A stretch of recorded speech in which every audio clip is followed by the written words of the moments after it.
Welcome back to মানাদার new blog. তো এখন কিন্তু সকাল মানে ভোর 5:30 বাজে, সকাল নয় একদমই। আর অনেক দিন পর আমি এত ভোরে ঘুম থেকে উঠেছি। আর তারপরে আমি দেখো বিছানাটাকে গুছিয়ে নিলাম কোনো রকমে, আর চলে এসেছি এখন রান্নাঘরে। এখন আমি হলুদ কাটছি, কাঁচা হলুদ। যেহেতু আমি খালি পেটে প্রত্যেক দিন কাঁচা হলুদ খাই, আর কাঁচা হলুদ খেতে যে এত বাজে লাগে, চোখ নাক বন্ধ করে আমি কোনো রকমে কাঁচা হলুদ খেয়ে নিই। আর তারপরে আমি কিন্তু ফ্রেশ হয়ে জামাকাপড় পরে এখন বসে পড়েছি একটু রেডি হতে। তো এখানে আমি জেনারেলি আমি অফিসে মেকআপ টেকআপ করে যাই না, বাট ওই নর্মালি একটু আইলাইনার, কাজল বা মাস্কারা এটা একটু লাগিয়ে যাই, নাহলে একদমই মনে হবে যে একদম ঘুম থেকে উঠেই বোধহয় চলে এসছে জামাটা পরে। তো যাই হোক, একটা চোখে যে আমি আইলাইনার পরতে কতটা সময় লাগালাম সেটা কি আর বলবো তোমাদের।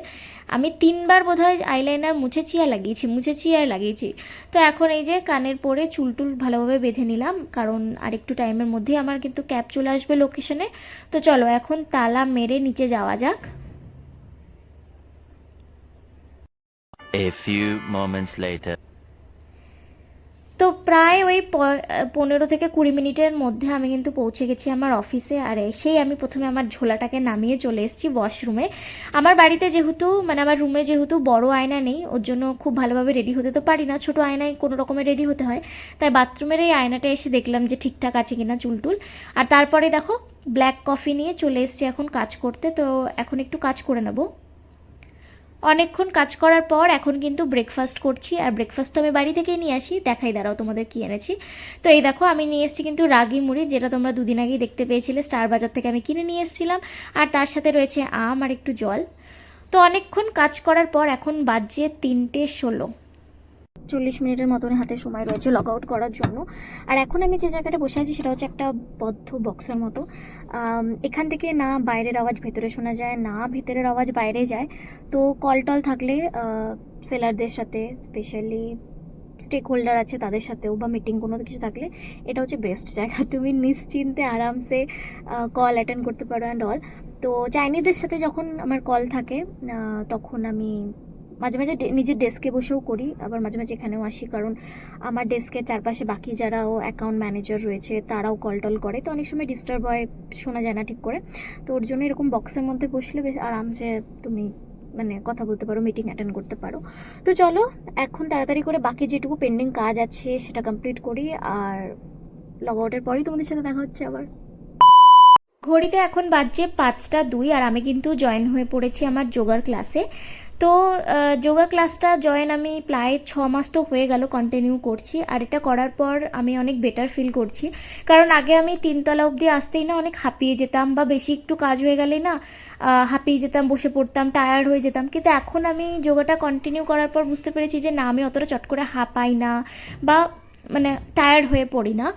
আর বলতে গেলে আমার তো সেরকম কোনো ফিজিক্যাল এক্সারসাইজ হয় না। আমি সকালবেলা অফিস যাই, খাই দাই, বাড়ি আসি, আবার খাই দাই, শুয়ে পড়ি। তো সেই জন্যই আরও এই যোগাটায় ভর্তি হওয়া আর কি। ভেবেছিলাম জিমে হব, কিন্তু আমার মনে হলো যে না, জিমের থেকে যোগাটাই সবচেয়ে ভালো। আর খেয়ে দিয়ে ওই লাঞ্চের পরে অফিসে গিয়ে আবার ওই চেয়ারে বসে যাওয়া, এতে আমার পেটের ভুঁড়িও বেড়ে যাচ্ছিল।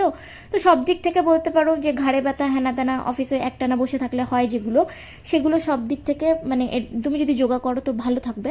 তো সেই জন্যই আর কি এখানে ভর্তি হওয়া। তো এটা কিন্তু অনলাইন অফলাইন দুভাবেই হয়। অফলাইন যে ক্লাসগুলো হয় সেগুলো কিন্তু বারাসাতে হয়, আর অনলাইন যেগুলো হয় সেটা তো যে কোনো জায়গা থেকে তুমি জয়েন করতে পারো। তো কেউ যদি তোমরা ইন্টারেস্টেড হও যে আমি কোন যোগা ক্লাস জয়েন করি বা কী কীরকম, তোমরা কিন্তু আমাকে কমেন্ট করতে পারো, আমি ইন ডিটেলসে তোমাদেরকে সেটা বলে দেবো। আর তোমরা চাইলে তোমরাও করতে পারো, খুবই ভালো। আমি আগে ভাবতাম যে অনলাইনে যোগা করে কী বা হবে, ফেস টু ফেস বা ফিজিক্যালি যদি কারো সামনে বসে করা যায় দেন ওটা আরও ভালো। তো ডেফিনেটলি ভালো, খারাপ তো একদমই নয়। কিন্তু অনলাইনে আমি এখানে জয়েন হয়ে ভেবেছি যে অনলাইনটাও কিন্তু ওরকম খারাপ নয়, তুমি অনলাইনেও ট্রাই করে দেখতে পারো, এটাতেও তুমি অনেক ভালো কিন্তু ফল টল পাবে। তো যাই হোক, আমার যোগার ক্লাস একদম শেষের দিকে, লাস্টে প্রাণায়াম করে এখন এন্ড করব হচ্ছে যোগা ক্লাস। প্রায় 1 ঘন্টার আমার পুরো সেশনটা চলে। তো এই জাস্ট স্নান করে বেরোলাম, আর বাইরে এসে দেখছি পুরো অন্ধকার হয়ে এসছে, মেঘলা ওয়েদার একই তো, আর তার উপরে দেখছি সন্ধ্যা সন্ধ্যা হয়ে এসছে, তো ঝটপট করে পুজো দিতে হবে। আর হ্যাঁ, তোমাদের একটা জিনিস আমি দেখাচ্ছি, দাঁড়াও। আমার এই 4টে গাছ, এখানে দুটো, আরও আছে দুটো। তো এই টপটা আর এই টপটাও কিনেছি সাথে, আর এই দুটো গাছও আছে। তো একটা হচ্ছে তুলসী গাছ, আমার ছিল না, তো ভাবলাম হ্যাঁ একটা তুলসী গাছ নিই। আর এইটা তো শখে নেওয়া, এটা হচ্ছে রজনীগন্ধা। আমি জানি না রজনীগন্ধা গাছের যত্ন আত্তির মানে কিভাবে করে বা কী কী দিতে হয় গাছকে মানে বড় করার জন্য। তো যাই হোক কিনে এনেছি, আপাতত আমি জলই তো দিচ্ছি, দেয় জানি না। আর যেটা দেখাবো সেটা হচ্ছে এই যে একটা হচ্ছে জবা ফুলের গাছ, একটা হয়েছিল আমি পুজো দিইনি তো শুকিয়ে পড়ে গেছে এই গাছটা, কুড়ি এসছে আরও একটা। আর হচ্ছে এটা টগর গাছ বলে বোধহয়, একেও আপাতত জল টল দিয়ে রেখেছি। তো এই ফুলগুলো রয়েছে, আর ফুলগুলো দেখে আমার লোভ হচ্ছে সন্ধ্যা দেওয়ার জন্য। তো সন্ধ্যাটা হওয়ার আগে আগে আমি তুলে নিই, কারণ বলে যে সন্ধ্যাবেলায় গাছে নাকি হাত দিতে নেই। তো এখনও একটু আলো আছে, অতটা সন্ধ্যা হয়ে পারেনি। তো চলো তাড়াতাড়ি ঝটপট করে আমি একটু পুজো দিয়ে নিই। পুজো দেওয়া আমার মোটামুটি এখন হয়ে গেছে। পুজো দেওয়ার পর আমি কিন্তু আমার বালতিতে ভেজানো যে জামা কাপড়গুলো ছিল স্নানের পরে, সেই জামা কাপড়গুলোকে বাইরে এখন মিলে দিচ্ছি। আর রোদ তো নেই আমি জানি, কিন্তু এই হাওয়াতেই শুকিয়ে যাবে আর কি। আর এখন আমি চলে এসেছি রান্নাবান্না করতে, কারণ আমার হাতে একদমই সময় নেই, 1-1.5 ঘন্টা টাইম মাত্র। এরপরে আমাকে টিউশন পড়াতে হবে। এর মাঝখানেই আমি দেখি আজকে চিংড়ি দেখলাম রয়েছে, তো ওর জন্যই ভাবলাম যে কুমড়ো দিয়ে একটু চিংড়ি বানাই। তো দেখো আলু আর কুমড়ো আমি কিন্তু এখানে কেটে নিয়েছি সুন্দর করে। তো আমি এখন টিউশন পড়ানোর জন্য রেডি হয়ে বসে পড়েছি ল্যাপটপের সামনে। ভীষণ খিদে পাচ্ছে, মানে আমি অফিস থেকে সাথে কিছু খাইনি দেখেছো তো। আগের দিন ভিডিওতে আমি দেখিয়েছি আমি খাপড়া নিয়ে এসেছি কিনে, এটা তো ভাবছি ভীষণ খিদে পেয়েছে, এটাকেই খাই। দেখি এটা খেয়ে কীরকম।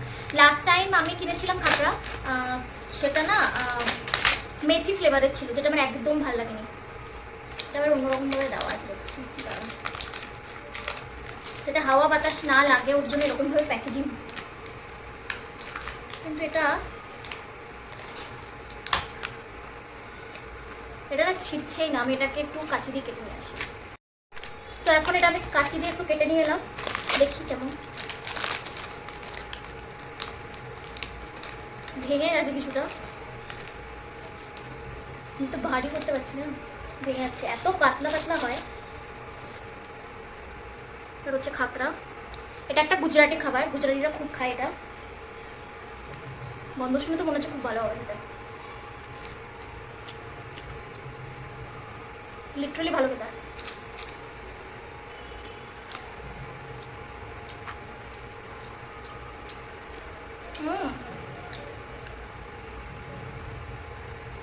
লাস্ট টাইম আমি অন্য একটা নিয়ে এসেছিলাম, সেটা খুবই বাজে খেতে ছিল, মানে পুরো মেথি শাক দেওয়া, ভালো ডেফিনেটলি, কিন্তু আমার একদম মেথি শাকের ফ্লেভার ভালো লাগে না, আমার মেথি শাক ভালো লাগে না। তো ওটা একদম বন্ধ ছিল, আর এগুলোর মধ্যে মধ্যে মেথি শাকগুলো ছিল। তো ওটা আমি অনেক কষ্টে শেষ করেছি। তো এটা ভয়ে ভয়ে নিয়ে এসেছি, এটা যে কীরকম হবে কিনা, এর জন্য উইদাউট ফ্লেভারে নিয়ে এসেছি। তো এটা স্পাইসি হুইট ক্রিপস বলে এটা লেখা আছে এটা। তো এটা বেশ ভালো খেতে, মানে তোমরা চাইলে এটা কিনে খেতে পারো। আমি তো এখন বসে পড়েছি টিউশন পড়াতে, আর 1 ঘন্টার মতো এখন আমি টিউশন পড়িয়ে নেব। টিউশন পড়ানো হয়ে যাওয়ার পর আমি দেখো রান্না করতে চলে এসেছি, চিংড়ি মাছগুলোকে ভেজে নিয়েছি। আর এখন এদিকে সাইড করে মানে টিউশন পড়াতে পড়াতেই আমি কিন্তু আলু আর কুমড়োটাকে সেদ্ধ বসিয়ে দিয়েছিলাম, যাতে আমার সময় একটু বেঁচে যায়। তো এখন আমি তেলের মধ্যে কিন্তু রাঁধুনি আর কাঁচা লঙ্কা দিলাম, আর এই যে সবজিটাও দিয়ে দিলাম। তো এটা একটু ফুটে এলেই কিন্তু আমার রান্নাটা মোটামুটি হয়ে যাবে। তো চলো আজকের মতো ব্লগটা আমি এখানেই শেষ করলাম, আবারও দেখা হচ্ছে খুব তাড়াতাড়ি আরও নতুন ব্লগ নিয়ে। Bye bye.